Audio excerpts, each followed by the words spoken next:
Hello and welcome to another episode of Mr. Boskin Does Some Math. Today we're doing illustrative math, grade 8, unit 1, lesson number 3. Enlarge this a little bit so we can see it better. Okay, apply each transformation described in figure A. If you get stuck, try using tracing paper. Tracing paper for stuff like this can be very helpful doing it on a actual hard copy instead of just digitally, but I am going to try and work around that a little bit so you can see how tracing paper would work digitally. The first one of these that it asks for is a translation which takes P to P prime. Here is point P, here is point P prime, which should be the image of P. Now, if I were using tracing paper, I could put tracing paper on this and trace this figure.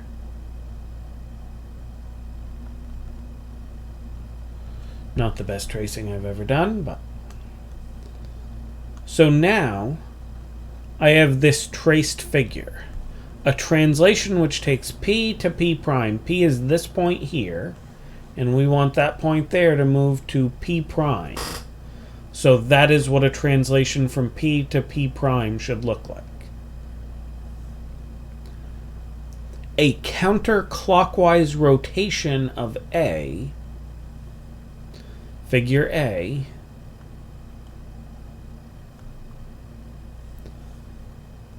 using a center of P that goes 60 degrees. This triangle paper is very nice for 60-degree rotations because each one of these angles is 60 degrees. So if this is our figure,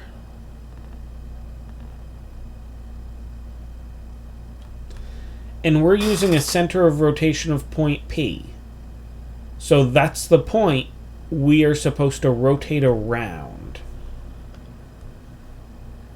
So if we're rotating around this point, I can rotate with this, but I can't rotate around that point.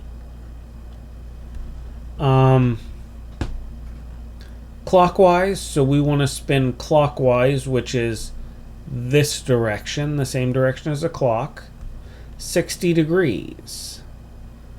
A 60-degree rotation should have us line up with those angles, and point P should stay where it is.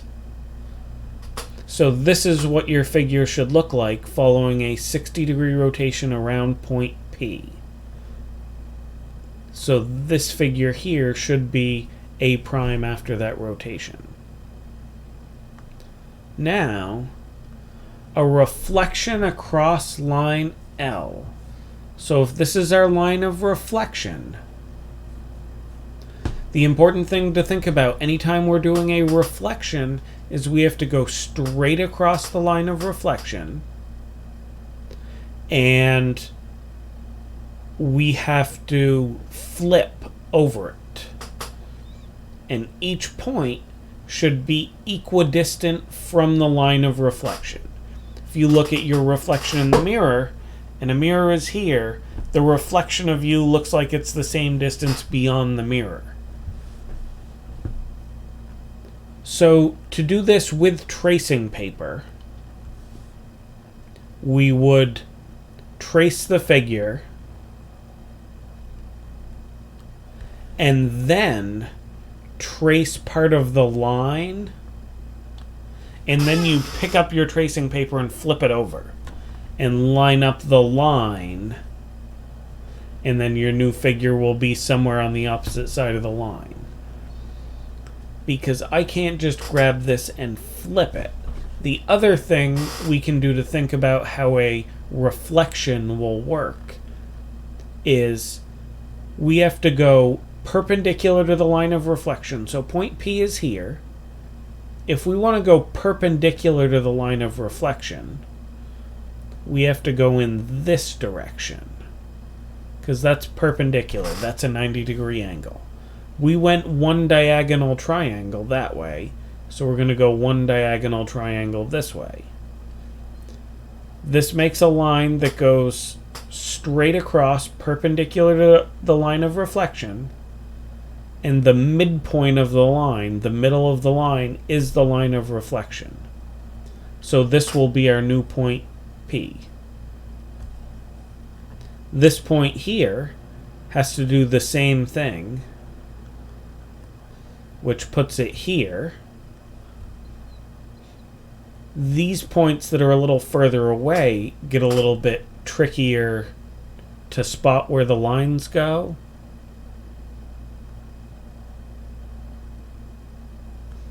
But that's perpendicular.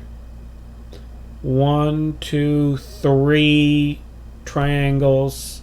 1, 2, 3 triangles. There's our point. This one does the same thing. 1, 2, 3. Here's our point. So now we have 4 points. We just need to connect them.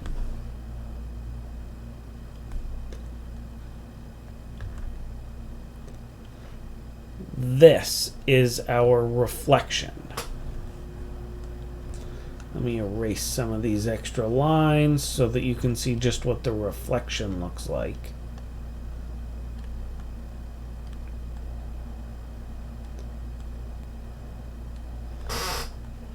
Our original figure here, our reflection is over here. It's a mirror image, and that's our mirror.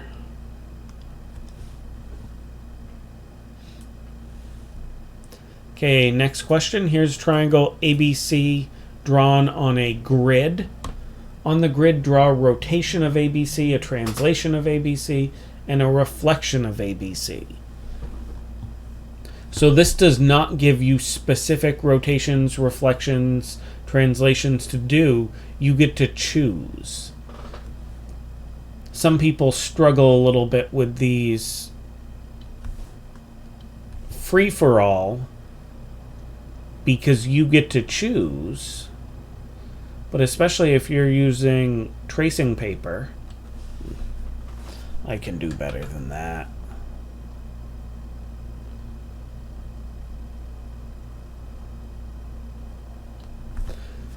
Okay. I traced it. If I want to do a translation, that's just a slide. I could slide it this way. That would be a translation right 2 units. I could slide it this way.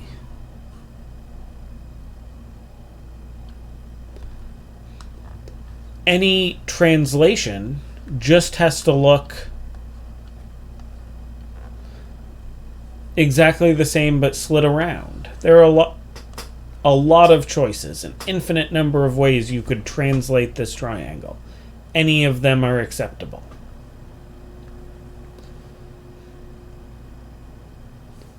If we were to rotate it,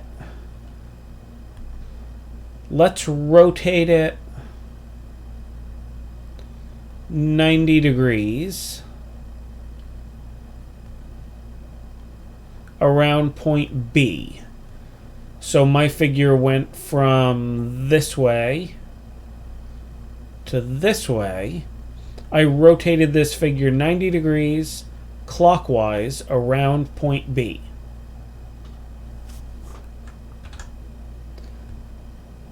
Now the next thing they ask for is a reflection. If we were to reflect this, how could we reflect it? Well, let me first draw a line of reflection. You could do this a lot of different ways, but that gives us a line to reflect it over. Point A, if we go perpendicular to the line of reflection, it's 1 unit. So I would have to go 1 unit down. So A prime would be there. C, that's 2 units to our line of reflection. So I would have to be 2 units down. Now I put our line of reflection there because that gives us a little bit of an interesting job with B. Ignoring my mediocre line of reflection I drew that goes up a little bit there. B is our line of reflection. The point B is on our line of reflection. It's 0 units away, which means the new point B will also be 0 units away, so it doesn't even really move.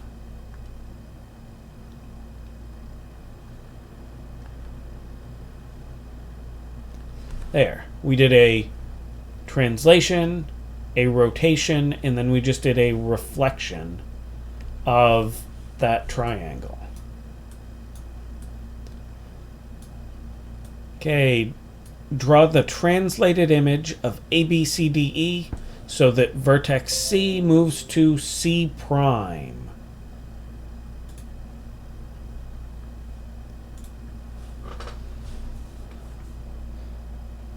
A, B, C, D, E, back to A. There's our figure. If we want to translate this so that C goes to C prime, it should look just like that. We took our original figure and we moved it. If you're doing this with tracing paper, you can trace out this figure, move it, slide it so that C is on C prime, and then just push hard on your paper at each of those vertices, and then retrace your shape, and that will give you a translation of ABCDE so that C moves to C prime.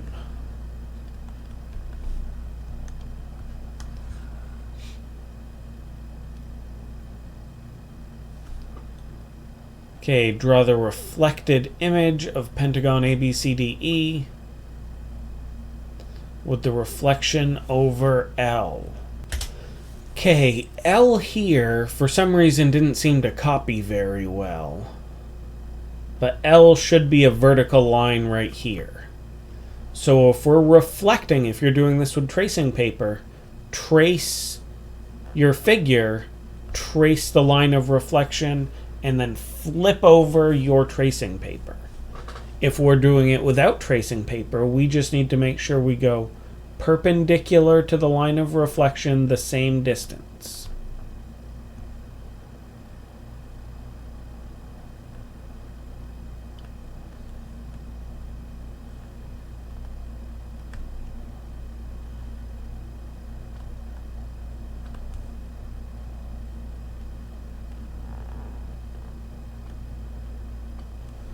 I'm estimating these. You should do this with a ruler.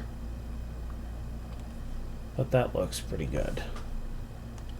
Let me even make this a different color so we can see it a little better. There. So we reflected the figure over to here. Draw the rotation of pentagon ABCDE around point C clockwise with an angle of 150 degrees. So here's our original figure. I'll trace it. Now,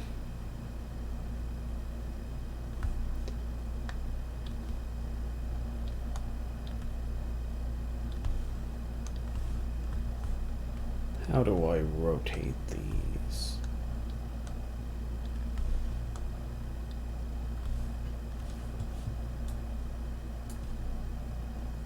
Ooh.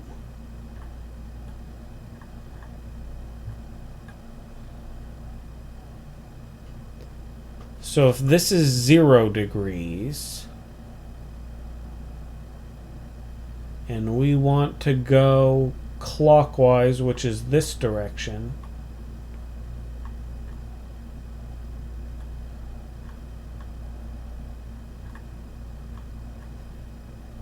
ooh.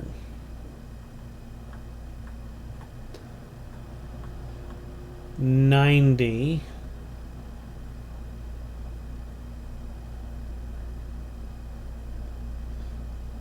150, which should be 90, 80,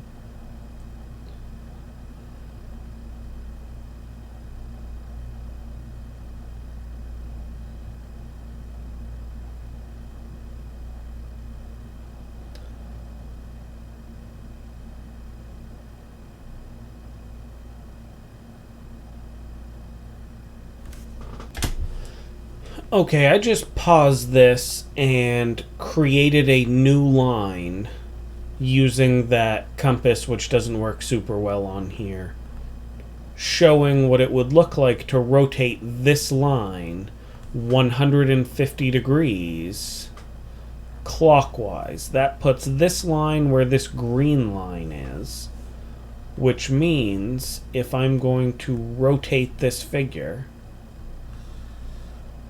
I need to have there.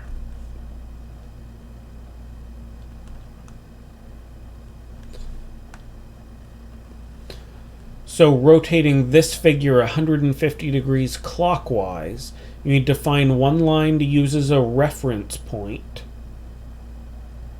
and then use a protractor to rotate it. So your new figure should be looking like this. Yep, that was our last problem for this set. This has been another episode of Mr. Boskin Does Some Math. Thanks for tuning in. See you next time.